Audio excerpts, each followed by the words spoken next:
নমস্কার, বাংলার cable operator. আমি স্বপন চৌধুরী বলছি। আপনারা কম বেশি চেনেন জানেন আমাকে। কেবল টিভি ব্যবসা ও সাংগঠনিক কাজের সঙ্গে ওতপ্রোতভাবে আমি জড়িয়ে দীর্ঘ 34 বছর ধরে।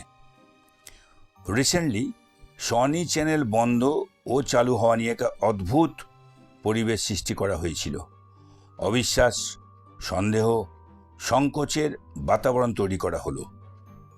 এক বিশেষ প্রোগ্রামের মাধ্যমে কেবিল অপারেটরদের সম্মিলিত প্রচেষ্টা মানে কেবিল অপারেটরদের ব্যবসায়িক সমস্যা সমাধানের প্রচেষ্টাকে নষ্ট করার প্রোগ্রাম নেওয়া হলো। এই প্রোগ্রামের ফার্স্ট এপিসোড হিসেবে ইন্ডাস্ট্রির 2 ব্যক্তিকে টার্গেট করে তাদের মানহানি করার প্রক্রিয়া চালু হলো। স্বপন চৌধুরী হিসেবে আমাকে নিয়ে অসম্মান, মানহানিমূলক বক্তব্য ছড়ানো হলো হোয়াটসঅ্যাপ গ্রুপে। দেখুন, সাধারণত বাজারি কথার মধ্যে আমি থাকি না। এতে আমার প্রবল অনীহা আছে, কারণ এত বছরে আমার এই ধারণাটা তৈরি হয়েছে, যাকে তুমি চাইবে বা ভালোবাসবে গ্যারেন্টি নেই সে চিরদিন তোমার সঙ্গে থাকবে। যাকে তুমি বিশ্বাস করবে গ্যারেন্টি নেই যে তোমার প্রতি লয়াল থাকবে। যাই হোক, যেটা বলার আমি বলি। বিভিন্ন ঘটনার পরিপ্রেক্ষিতে গত 7ই জুলাই 2024 বা তার আশপাশে সনি চ্যানেল কিছু এমএসএ বন্ধ হয়। সেদিন থেকে বেশ ঘটনাবহুল দিন কাটছে। এক, সংযুক্ত মোর্চার তত্ত্বাবধানে এমএসও ব্রডকাস্টারদের সঙ্গে যে সমস্ত মিটিং সংগঠিত হয়েছিল তাতে বিভিন্ন তথ্য উঠে এসেছিল। 2, সমস্ত রকম প্রতিশ্রুতির পরও চ্যানেল বন্ধ হয়েছিল। ঘটনার সাক্ষী মোর্চা নেতৃত্ববৃন্দ, সঙ্গে আপামর কেবিল অপারেটর। 3, খুব সম্ভবত 13ই জুলাই চ্যানেল চালু হয়, আর এই বন্ধ চালুর মধ্যেই যাবতীয় রটনা ঘটনা হয়েছিল। আর তারই পরিপ্রেক্ষিতে অযৌক্তিক দোষারোপ, unprecedented allegation without facts and valid proof করা হলো। সেটা কি? সনি চ্যানেল থেকে অর্থ লাভ করেছে স্বপন চৌধুরী। আর কথায় আছে না, মিথ্যার পুনরাবৃত্তি করে যাও, মিথ্যা সত্য বলে পরিণত হবে। আর তাই আমার আশা আপনাদের সামনে বলি, শুনুন। স্বপন চৌধুরী ও আরেক ব্যক্তি সনি থেকে টাকা পেয়েছে, এটা সরাসরি মোর্চা নেতৃত্বকে বলা হয়েছিল এক সংস্থা থেকে। উদ্দেশ্য, অবিশ্বাসের একটা বাতাবরণ তৈরি করো। কিন্তু অবাস্তব প্রমাণ ছাড়া এই বক্তব্য কেউই আমল দেয়নি, ভিত্তিহীন বলে উড়িয়ে দিয়েছে। এবার কিন্তু কিছু বিশেষ গোষ্ঠীকে দায়িত্ব দেওয়া হলো। অপারেটর গ্রুপে রটনা ছড়াও, বদনাম করো। তারা আবার অতি উৎসাহে সারা রাত ধরে গালিগালাজ করতে থাকে। আপনারা শুনেছেন।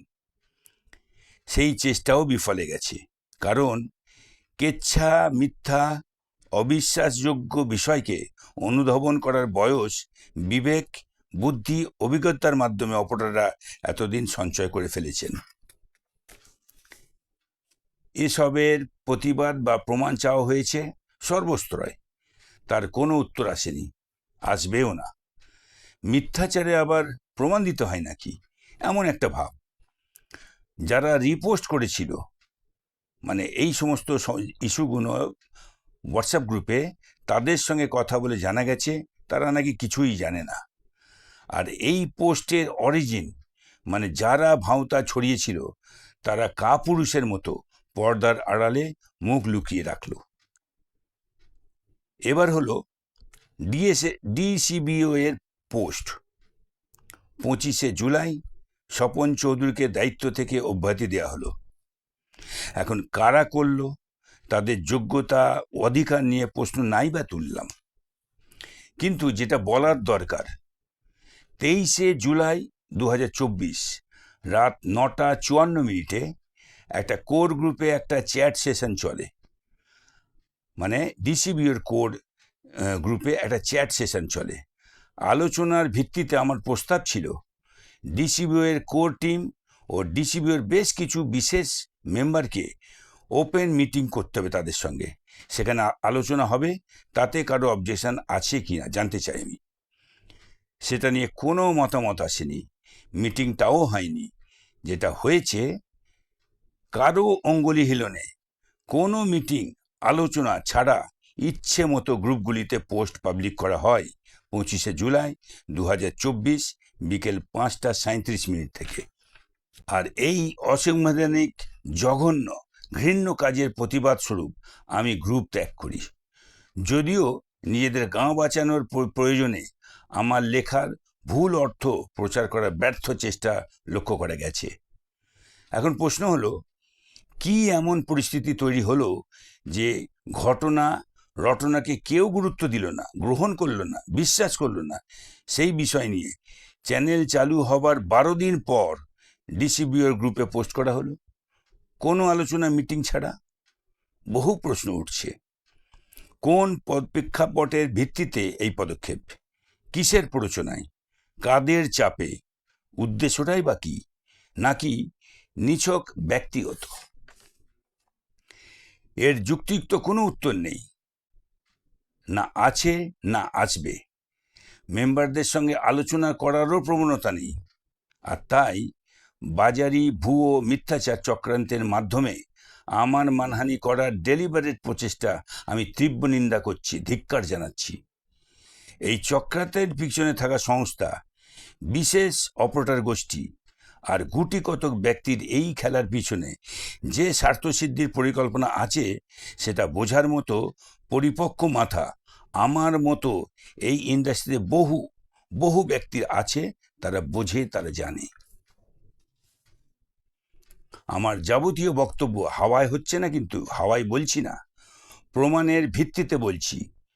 কোনো ভিন্ন মত আর বক্তব্য থাকলে অপারেটর মিটিংয়ে বসুন প্রমাণ নিয়ে।